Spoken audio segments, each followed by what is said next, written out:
बड़ी सुंदर ताहार प्रस्तुति रहल मौका उतना मिलत कहा बा पवन सिंह जी के साथ में जाता रह तो बाबा मौका इनका मिलत नहीं खे आज का करबो बबुआ रिफाइंड के जुग होल घी कम खाता रहते बड़ भाई हमारा रविरंजन ठाकुर जी आई बनी अभी 2 दिन पहले कल तारे के जन गीत सुनौले रही अदिति वो गीत आइल बा एल्बम खातिर बाकी अब कहिया गवाई कब ओकर म्यूजिक बनी एल्बम में समझ के गा देबे हां हां तो का दिक्कत बा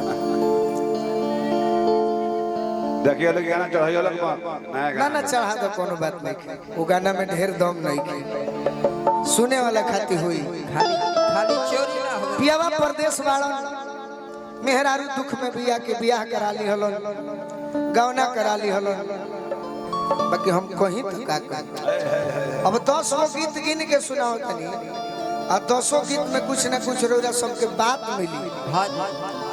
गीत ऐसा नहीं चाहिए जो ना में कुछ दर्द कुछ विषय कुछ समझ में आ रहा सही में काल 550 हो गए 600 कम ना हो गए जा बज जा 7 बजे हां तारा और टीमा नहीं खन हम बानी तो बजई तो 6 कहती अकीरा तो दिन रोत बाटे फोनवा हमरे हने तो कर फाइल खोल के गाना निकाल दो कि रात तो दिन रोत बाटे अरे है दिलवा ये राजा जी दुख में बानी हां कि रात तो दिन रोवत बाटे अरे दिलवा ये राजा जी कब होई है गोदी में होरी लाला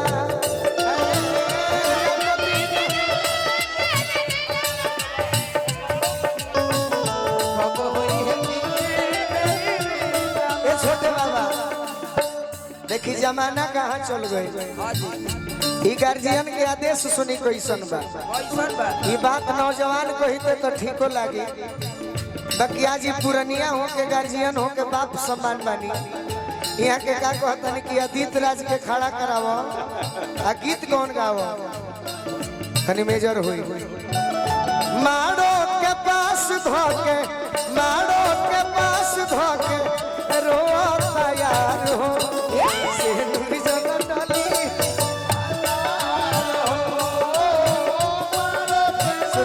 ए गोलू हाँ हम दुख में हो गई लड़का नहीं हो के मारो के पास धर रोल बने यही से ना यहां का बूढ़ा नहीं खे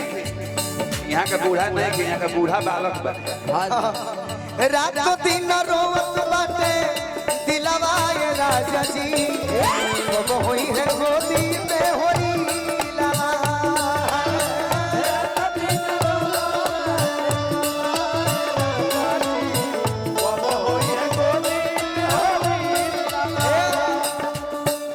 रोजे पूछेला रोजे हमसे पूछे के पूछेला ताना मारे देवरा रंगीला ये राजा जी कब होई है गोदी में होरी लाला ताना मारे देवरा रंगीला कब होई है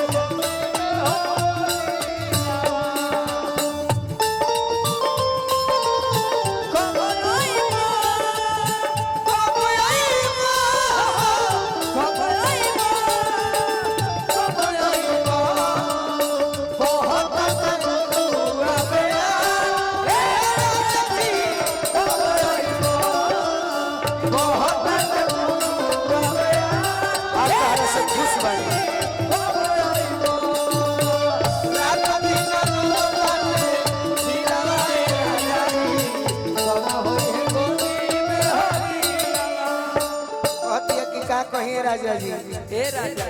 हमरा पुत्र नहीं खे हो हो जाए हो जाए गोतियों दे आदि में एक बड़े बच्चा राजा एक करे बच्चा राजा हो एक करे बच्चा राजा गोतियों दे आदि में एक बड़े बच्चा राजा एक करे बच्चा राजा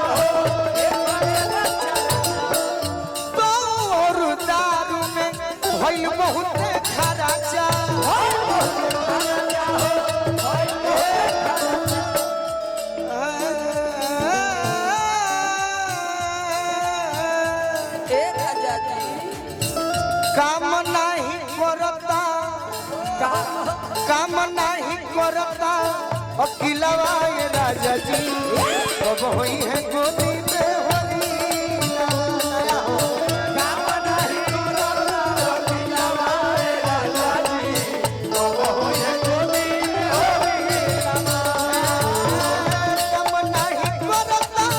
अकेलावा ये राजा जी कब होई है गोदी में होरी काम नहीं करता अकेलावा ये राजा जी कब होई गोदी में होरी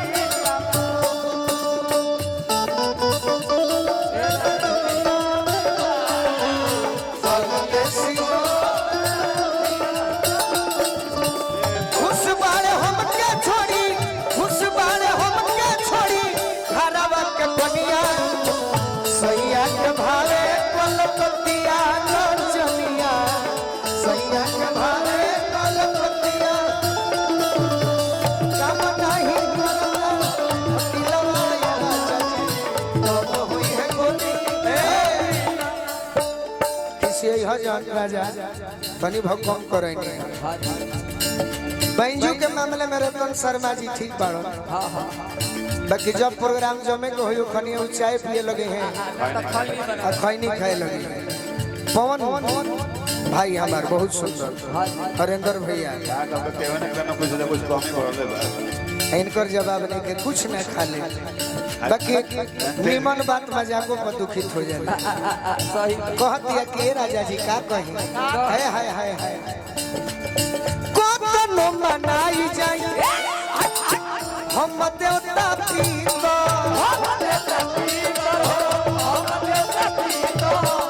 कोनो मनावे जाए हम देवता पीतो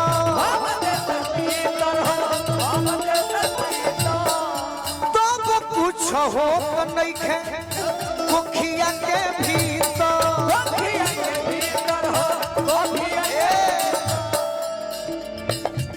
कहतिया कि मम्मी बनी गईली देखी छोटे बाबा हमारा सोझा के सहेली मम्मी बनी गईली देखी अरे हई सिलावा ये राजा जी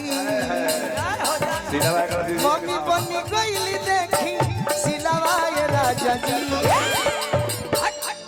कब होई है गोदी में होई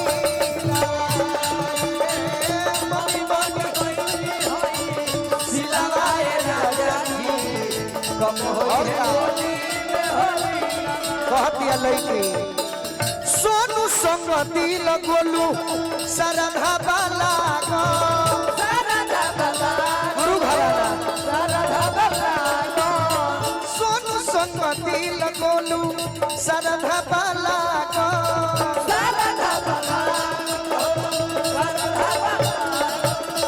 हमारा गार्जियन श्री शशि पांडे जी गुरु घराना श्री ओम प्रकाश तिवारी जी उप प्रमुख बानी भगिना बानी शशि चाचा के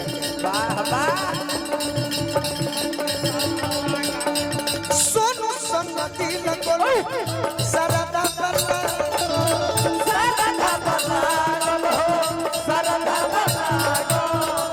होई जति होरी लागो देव तो हे छागो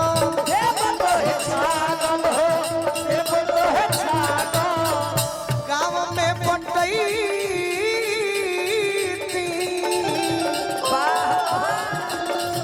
यदि हमार बबुआ हो जाए गाँव में बटई बानी तिलवा राजा जी कब होई है गोदी में होरीला गाँव में बटई बानी तिलवा राजा जी कब होई है गोदी में होरी गोलू राजी आई बनी काजी जी प्रणाम करनी गाँव में बटई बानी तिलवा ये राजा जी कब होई है गोदी में होरीला गाँव में बटई बानी तिलवा ये राजा मैं तो सुनी हम मैं तो होई है गाँव में बटई बानी तिलवा ये राजा जी कब होई है गोदी